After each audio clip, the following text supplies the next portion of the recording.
गरीब साध साध सब नेक हैं, आप अपनी ठोरे, जो सतलोक ले जाएंगे वो साधु कोई और।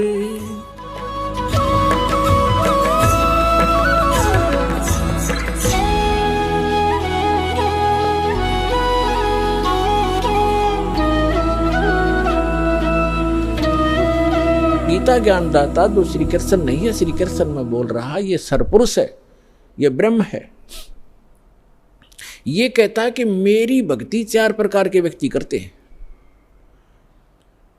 एक अर्थार्थी, आर्थ, जिज्ञासु और ज्ञानी। अर्थार्थी तो वो होते हैं जो केवल धन प्राप्ति, धन लाभ के लिए ही कोई जंतर मंत्र जो अनुष्ठान करते हैं वो वेद मंत्रों से ही करते हैं। वो कोई अन्य किसी कविता या किसी के लेख का सहयोग नहीं लेते, पुराण पुराणों को नहीं लेते, और ना ही वो ये जाप करते जय गणेश देवा, ये आरती नहीं करते। वो केवल वेद मंत्रों से अनुष्ठान करते हैं। वो करते हैं धन लाभ के लिए, गणा धनी बन जाऊं, कोई सिद्धि प्राप्त कर लूं। और दूसरे बताए आर्थ। आर्थ का अर्थ होता है जो संकट में हो जो व्यक्ति, वो आर्थ होता है, दुखी। तो वो दुख निवारण के लिए भी ब्रह्म साधक वेद मंत्रों का ही को आधार मानकर उन्हीं से अनुष्ठान किया करते हैं। और तीसरे जिज्ञासु। जिज्ञासु वो होते हैं परमात्मा प्राप्ति के लिए घर से निकलते हैं, संतों की खोज करते हैं, उनसे ज्ञान प्राप्त करते हैं, उनसे प्राप्त ज्ञान से स्वयं वक्ता बन जाते हैं और वो अपना जीवन नाश कर जाते हैं, वाह के पात्र बन जाते हैं, कथाएं अच्छी याद कर लेते हैं। जनता ये सोचती है बड़ा विद्वान है, और ना अपना जीवन कल्याण है और दूसरों का भी नहीं कर पाते, क्योंकि उनके पास वास्तविक मंत्र नहीं। फिर क्या बताते हैं, चौथे नंबर के जो ज्ञानी हैं, वो ज्ञानी कौन है? ज्ञानी की परिभाषा इस प्रकार है कि जिसको ये ज्ञान हो गया कि मानव शरीर केवल परमात्मा प्राप्ति सत्साधना करके जीवन जन्म ये मोक्ष प्राप्त करना ही इसका उद्देश्य है, और कुछ नहीं है। बाकी जो संतानों उत्पत्ति है या कोई परवरिश के लिए कार्य है, ये तो हमारी यहाँ मजबूरी है, ये तो करना ही होना है और करना भी है। लेकिन ये ज़रूरी है कि यदि मनुष्य जीवन प्राप्त करके मोक्ष नहीं हुआ तो यूजलेस है मानव शरीर। परमात्मा भी अपनी वाणी में, उस सच्चिदानंद घन ब्रह्म कबीर वाणी में कहते हैं कि मानुष जन्म पाए के जो नहीं रटे हरि नाम, और जैसे कुआ जल बिना फिर बनवाया क्या काम। तो जिनको ये पता चल गया, जैसे परमात्मा कहते हैं मनुष्य जीवन पा करके जो भक्ति नहीं करते, कहते हैं राम रटत कोढ़ी भलो, चूचू पड़े दो चाम, और सुंदर दे किस काम की, जा मुख ना ही नाम। और यहाँ तक कहा कि जीव व्याते वाह बली, जो रटे हरि नाम, और नहीं तो काट के फेंक दियो यो मुख में भलो नीचा। फिर कहते हैं राम रटत दारिद्र भला, दारिद्र माने रंक, गरीब, निर्धन। राम रटत दारिद्र भला, टूटी घर की छान, और सुंदर मैल किस काम के, जा भक्ति नहीं भगवान। तो परमात्मा ने इतना महत्व दिया। इसी प्रकार सब सदग्रंथों में ये प्रमाण है कि मनुष्य जीवन परमात्मा प्राप्ति मोक्ष कराने के लिए, शुभ कर्म करने के लिए ही प्राप्त होता है। तो ज्ञानी आत्मा को ये पूरा दृढ़ निश्चय हो जाता है, और साथ में उसको ये भी दृढ़ निश्चय होता है कि ये आन उपासना, देवी देवताओं की पूजा, ब्रह्मा विष्णु महेश तक की पूजा, या श्राद्ध आदि निकालना, या कोई और उपासना जो हम करते हैं, तीर्थ आदि की उपासना, ये मोक्षदायक नहीं है। उनको ये पता है कि पूर्ण परमात्मा की भक्ति से पूर्ण मोक्ष होता है, और वो पर उसकी भक्ति से ही लाभ होता है। अब वो क्या करते हैं, जैसे गीता ज्ञानदाता कहता है कि ये ज्ञानी आत्मा, चौथा जो ज्ञानी है वो मुझे प्रिय है और उसको मैं प्रिय हूँ, क्योंकि वो मुझे इसलिए प्रिय है कि वो ब्रह्मा विष्णु महेश की पूजा छोड़कर ब्रह्म साधना पर लग गया है, उनसे कुछ अच्छा लाभ मिलेगा उसको। और फिर क्या बताता है कि ये सभी ज्ञानी आत्मा है तो उदार, ये ज्ञानी आत्मा है तो उदार, लेकिन इनको तत्वदर्शी संत ना मिलने से चौथे अध्याय के जो 32 और 34 में जिसका विवरण दिया है, वो तत्वदर्शी संत ना मिलने के कारण ये आप पे निष्कर्ष निकाल के और वेदों को पढ़ के इन्होंने ओम मंत्र जो ब्रह्म का है इसको ये पूर्ण ब्रह्म का, पूर्ण परमात्मा का मान लिया। ओम नाम का जाप वेदों से और हठ योग ब्रह्मा जी से, क्योंकि श्रीमद् देवी भागवत यानी देवी पुराण में 30वें स्कंद में ब्रह्मा विष्णु महेश की उत्पत्ति कथा लिखी है। ब्रह्मा जी बताते हैं अपने पुत्र नारद को कि पुत्र, जब मेरी उत्पत्ति हुई, मैं कमल के फूल पर बैठा था और मुझे नहीं मालूम मेरा उत्पत्ति करता कौन है। फिर मैं बैठा था तो मैंने देखा कि यहाँ कोई जल नहीं, जल ही जल दिखाई देता है, कोई पृथ्वी नहीं। आकाशवाणी हुई कि तप करो तप करो। मैंने 1000 वर्ष तक तप किया। फिर 1000 वर्ष के तप करने के पश्चात कहा कि अब सृष्टि करो, यानी 1000 वर्ष तप करके उसमें बैटरी चार्ज कर दी, सिद्धि आ गई, वो इन्वर्टर चार्ज हो गया ब्रह्मा का, और उससे फिर आगे उस उत्पत्ति शुरू कर दी। फिर जो डिस्चार्ज हो जाए उसी शक्ति खत्म हो जाती है तो फिर उसको मृत्यु हो जाती है, डाल दिया जाता है नरक में।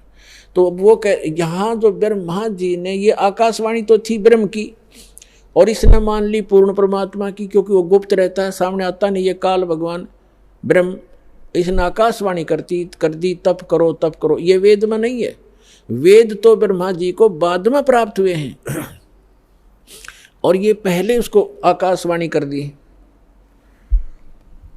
तो ब्रह्मा जी ने वो तप वाली आकाशवाणी मान ली कि भगवान की है। इनको भगवान का पता ही नहीं कौन है, आज तक इन अपने पिता के दर्शन नहीं हो लिए, वो गुप्त रहता। उसने प्रतिज्ञा कर रखी है 7 में जाके 24 और 25 श्लोक में श्रीमद् भगवद गीता में प्रमाण है। तो इन्होंने सभी ऋषियों ने और इंक्लूडिंग ब्रह्मा विष्णु और शिव ने ब्रह्मा जी से ज्ञान प्राप्त है, इसको विद्वान मानते हैं ये कि वेदों का ज्ञान इसी को।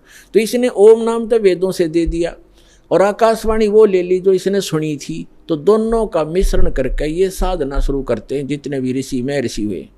ये जो तप है ये तो है शास्त्र विधि त्याग का मनमाना आचरण, और ओम जाप है ये शास्त्रानुकूल साधना। तो इन दोनों का मिश्रण करके साधना करते हैं।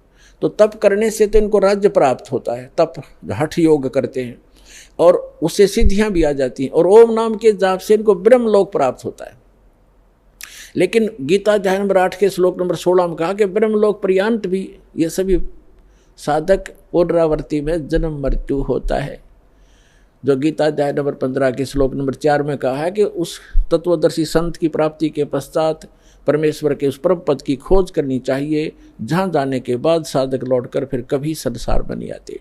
तो वो उस परमात्मा की भक्ति करो जिसने सब ब्रह्मांडों की रचना की। तो वह इससे वो ओम नाम के जाप से वो प्राप्ति नहीं होती। उसके लिए अभी आपको बता दिया था कि 17वें अध्याय के 23वें श्लोक में कहा कि वो 3 मंत्र का जाप है और तत्वदर्शी संत बतावेगा, उससे होगा। तो यहाँ जो प्रसंग चल रहा है, तो यहाँ 7वें अध्याय के 18वें श्लोक में गीता ज्ञानदाता कहता है कि ये ज्ञानी आत्मा सभी की सभी हैं तो उदार है, नेक हैं, परमात्मा के लिए समर्पित हैं, घर त्याग दिया है, जीवन भी न्यौछावर कर दिया है, सूख कर काटा हो जाते हैं, परमात्मा पाने के लिए निराहार बैठे रहते।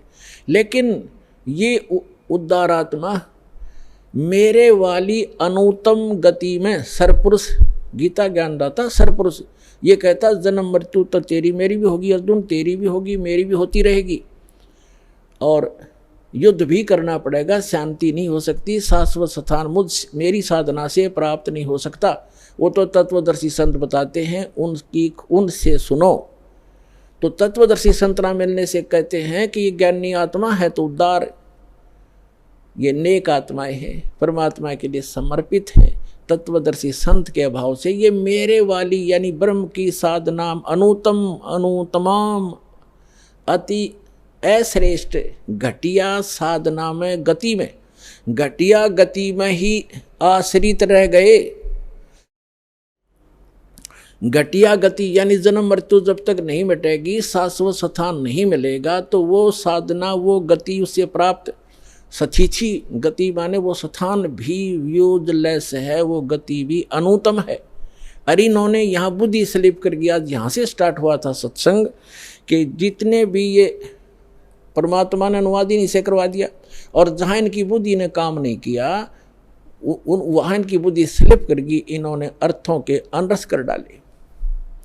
तो उदाहरण के तौर पर ये है 7वें अध्याय का 18वें श्लोक में अनुतम शब्द है, अनुतमाम, अनुतम अनुतमाम यानी कति अश्रेष्ठ, बिल्कुल अश्रेष्ठ, घटिया। अनुतमाम का अर्थ होता है जैसे उच्चतमम, उच्चतम माने सर्वोच्च, और अनुतमम, उत्तमम तो उच्च होना, अनुतम का कति घटिया होना चाहिए। तो इनने यहाँ कर दिया कि भगवान अपनी साधना को, क्योंकि श्री कृष्ण को सुप्रीम पावर मान रहे थे विष्णु जी को, अपनी को साधना को अनुतम कैसे बताएगा, अश्रेष्ठ कैसे कहेगा, इसलिए इन्होंने शब्दार्थ बदल दिए, अनरस कर दिए। ये कह रहा है कि मेरी साधना भी अनुतम है, जन्म मृत्यु समाप्त नहीं हो सकती, युद्ध अर्जुन करना ही पड़ेगा, जहाँ युद्ध है वहाँ शांति कहाँ। तो 18वें अध्याय में वर्णित, 18वें अध्याय के 62वें श्लोक में वर्णित वो शाश्वत स्थान और परम शांति इस ब्रह्म की साधना से प्राप्त नहीं हो सकती। इसलिए 7वें अध्याय के 18वें श्लोक में अपनी गति को भी अनुतमम, अति अश्रेष्ठ, घटिया कह रहा है। और फिर तुरंत 7वें अध्याय के 19वें श्लोक में क्या कहता है, बहुनाम जन्मानाम अन्ते ज्ञानवान माम प्रपद्यते। बहुनाम जन्मानाम यानी बहुत ही जन्मों के अंत के किसी जन्म में ये ज्ञानी आत्मा, ज्ञानवान, माम प्रपद्यते, मुझ ब्रह्म की साधना करते हैं, मुश्किल से नाते नीचे की साधना को देवी देवता भूत पितर आदि में उलझे रहते हैं, तीर्थ व्रतों पर लगे रहते हैं। यहाँ बताता है कि बहुनाम जन्मानाम अन्ते ज्ञानवान माम प्रपद्यते, और वासुदेव सर्वमिति, समात्मा सो दुर्लभ है। ओए क्या कहता गीता ज्ञानदाता कि वासुदेव ही सर्वम, सब कुछ है, वासुदेव ही सब कुछ है। ये बताने वाला महात्मा बड़ी मुश्किल तय मिलेगा। वासुदेव कौन है? वासुदेव का अर्थ क्या है? सर्वव्यापी और सर्वसमर्थ, जिसका सबके ऊपर अधिपत्य हो, वो उसको वासुदेव कहते हैं। श्री कृष्ण वासुदेव नहीं थे, वो तो वासुदेव के पुत्र थे, उसके पिता का नाम था वासुदेव। जैसे कोई अपने पुत्र का नाम विष्णु रख ले, क्या वो त्रिलोकीनाथ हो जाएगा? तो वो वासुदेव का पुत्र था। श्री कृष्ण वासुदेव नहीं थे, वो कह ले वे सब कहने लगे उसको वासुदेव, वो वासुदेव नहीं थे। वासुदेव का अर्थ है वेदों में जो सर्वश्रेष्ठा, सर्वोत्पादक और जिसका सबके ऊपर अधिपत्य, कंट्रोल है, सबका शासक, यानी पूरे विश्व में जिसका वास है, जिसके अधिकार में सभी आते हैं, स वासुदेव, वो है वासुदेव। अब अभी आपको प्रारंभ में बताया था, सत्संग के प्रारंभ में, कि जो सरपुरुष है, जो गीता ज्ञान बोल रहा है, यहाँ पर बता रहा 7वें अध्याय के 18वें और 19वें श्लोक में, वो है सरपुरुष, और वो 21 ब्रह्मांड का स्वामी है। गीता अध्याय नंबर 15 के श्लोक नंबर 16 और 17 में 3 पुरुष हैं, सरपुरुष, अक्षर पुरुष और परम। वो तीसरा जो 8वें अध्याय के 3रे श्लोक में परम अक्षर ब्रह्म बताया है, वो 15वें अध्याय के गीता जी के 17वें श्लोक में उस परम अक्षर ब्रह्म की तरफ से संकेत है कि उत्तम पुरुष है, तू अन्य परमात्मा इति उदाहरत है, यह लोक तरम आविश्य विवृति अवैश्वर है। तो यहाँ तो प्रसंग चल रहा है कि ये जो सरपुरुष है ये 21 ब्रह्मांड का स्वामी है, अक्षर पुरुष 7 संग ब्रह्मांड का स्वामी है, इतना ही वासुदेव, इतना ही ये प्रभु है, स्वामी है, वासुदेव नहीं है, सबके ऊपर मालिक नहीं है, सब पर इसका वास नहीं है। और जो अक्षर पुरुष है 7 संग ब्रह्मांड का स्वामी है, ये भी वासुदेव नहीं है, सबके ऊपर मालिक नहीं है। और तीसरा जो परम अक्षर ब्रह्म है वो है वासुदेव, वो ओवरऑल कंट्रोल, असंग ब्रह्मांड का स्वामी, अनंत कोट ब्रह्मांड का एक रति नहीं भारे, सतगुरु पुरुष कबीर हैं ये कुल के सिरजनहारे। हम सुल्तानी नानक तारे, दादू को उपदेश दिया, जात जुलाहा भेद न पाया, वो काशी माहे कबीर हुआ। तो वो वासुदेव है। अब यहाँ जो 7वें अध्याय का 19वें श्लोक का जो सारांश है वो क्या कहता गीता ज्ञानदाता कि बहु नाम जन्मा नाम अंते, बहुत बहुत जन्मों के किसी अंत के जन्म में ज्ञानवान ज्ञानी आत्मा माम प्रपदते, मेरी भक्ति करते हैं, मेरी पूजा करते हैं। और वासुदेव सर्वमिति, स महात्मा सुदुर्लभ है, यहां भी अनरस कर रखा है इन्होंने अनुवाद के अंदर कि श्री कृष्ण कह रहा है कि मैं वासुदेव हूं और मुझे जो जानता है वो बड़ा मुश्किल से मिला। कृष्ण का सब ने पता, बालक ने पता इसका। तो कहने का भाव ये है कि वो ये कह रहा है कि जो उस ये बतावेगा संत कि वासुदेव ही सर्वम, यही पूर्ण परमात्मा है, यही पूर्ण मोक्षदायक है, इसी की साधना से शाश्वत स्थान प्राप्त होगा और ये पाप नाशक है, ये सारी सब ब्रह्मांडों का कुल का मालिक है। ये बताने वाला महात्मा बड़ी मुश्किल से मिलेगा। ओए होए। गीता के यथार्थ विश्लेषण की जानकारी के लिए पढ़ें पुस्तक गीता तेरा ज्ञानामृत।